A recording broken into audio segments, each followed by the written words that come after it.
राज्यातील शेतकऱ्यांसाठी आजच्या दिवसभरातील ठळक बातम्या. या 3 जिल्ह्यातील शेतकऱ्यांना मिळणार हेक्टरी 6,500 रुपये, तर त्या जिल्ह्यांसाठी 550 कोटी रुपयांचा निधी झाला वाटप. अतिवृष्टी धाराशिव जिल्ह्यातील शेतकऱ्यांसाठी आशादायक बातमी समोर आली आहे. यंदाच्या खरीप हंगामात झालेल्या अतिवृष्टी आणि सततच्या पावसामुळे मोठ्या प्रमाणावर नुकसान झालेल्या शेतकऱ्यांना विमा कंपन्यांकडून तातडीने मदत मिळणार आहे. विशेष सोयाबीन पिकाचे मोठ्या प्रमाणावर नुकसान झाल्याने शेतकरी आर्थिक संकटात सापडले आहे. मात्र आता पीक विमा कंपनीने महत्त्वाचे घेतले आहे निर्णय. शेतकऱ्यांना मिळणार दिलासा.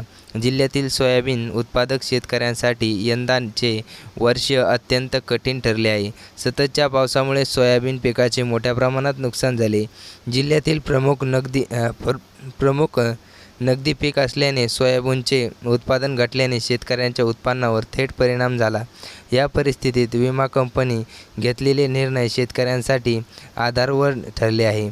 नुकसान भरपाईसाठी पात्र शेतकऱ्यांची संख्या. धाराशिव जिल्ह्यातील 5,33,000हून अधिक शेतकऱ्यांना अतिवृष्टीमुळे झालेल्या नुकसानाची पूर्वसूचना विमा कंपन्यांकडे नोंदवली होती. यातील सर्वाधिक म्हणजे 4,70,000 अधिक अर्ज केवळ सोयाबीन पिकासाठी होते. तर विमा कंपन्यांनी या सर्व पूर्वसूचना तपासून मान्य केल्या असून त्यांनी 25% ॲग्रीम नुकसान भरपाई देण्याचा निर्णय घेतला आहे.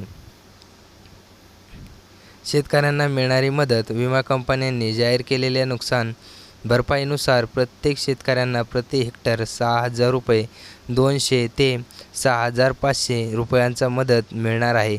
एकूण अंदाजे 250 ते 208 कोटी रुपयांची रक्कम शेतकऱ्यांच्या बँक खात्यात थेट जमा केली जाणार आहे. ही रक्कम येत्या 1 महिन्याच्या कालावधीत शेतकऱ्यांना मिळेल अशी अपेक्षा व्यक्त केली जाते. तर स्थानिक लोकप्रतिनिधी पाठपुरावा. तुळजापूरचे आमदार राणा जगजितसिंह पाटील यांनी या संपूर्ण प्रक्रियेस विशेष पाठपुरावा केला आहे. त्यांनी दिलेल्या माहितीनुसार जिल्ह्यातील सर्व पात्र शेतकऱ्यांना विमा योजनेचा लाभ मिळणार यासाठी सतत प्रयत्न केले जात आहेत.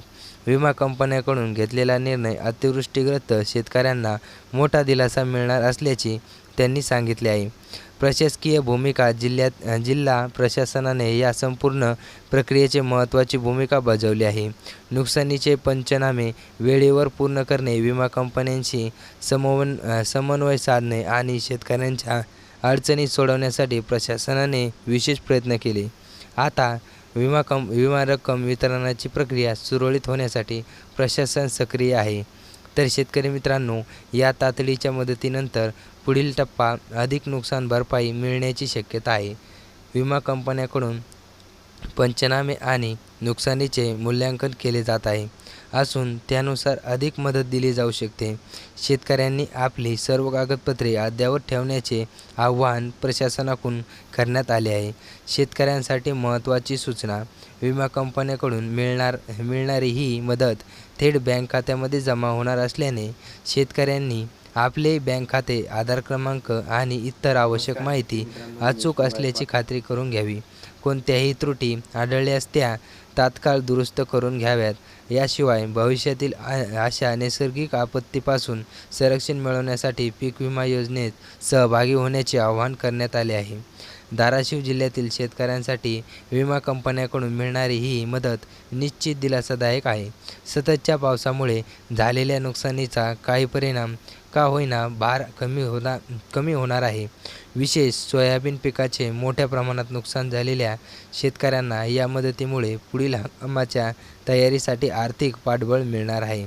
तर शेतकरी मित्रांनो, तुम्ही जर या योजनेचा फायदा घेत असाल, जर तुम्हाला जर इथे पीक विमा जर पाहिजे असेल तर तुम्ही या पीक विम्यासाठी अप्लाय करू शकता.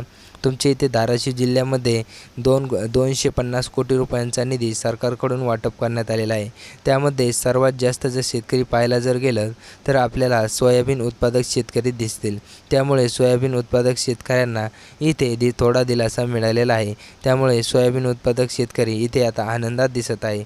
परंतु शेतकरी मित्रांनो, तुमच्या खात्यामध्ये इथे थेट रक्कम जमा केली जाणार आहे.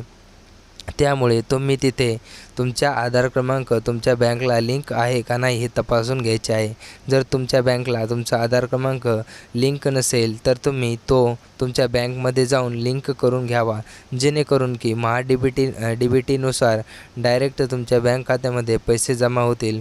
अन्यथा जर इथे आधार क्रमांक बँकशी लिंक नसेल तर तुमच्या खात्यामध्ये इथे पैसे जमा होण्यास थोडे विलंब लागू शकतो.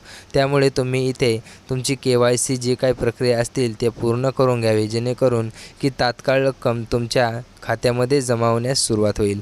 शेतकरी मित्रांनो, व्हिडिओ जर आवडला असेल तर व्हिडिओला लाईक करायला विसरू नका आणि माहितीपूर्ण वाटली असेल तर ह्या व्हिडिओला एक लाईक करायला पण विसरू नका. आणि जर तुमची कोणतीही समस्या असेल तर कमेंट बॉक्समध्ये कमेंट करायला पण विसरू नका. आणि अशाच नवनवीन अपडेट्स तुमच्यापर्यंत लवकरात लवकर पोहोचतील यासाठी चॅनलला सबस्क्राईब करायला पण विसरू नका. चला तर मग भेटूया पुढच्या व्हिडिओमध्ये. जय जिजाऊ, जय शिवराय.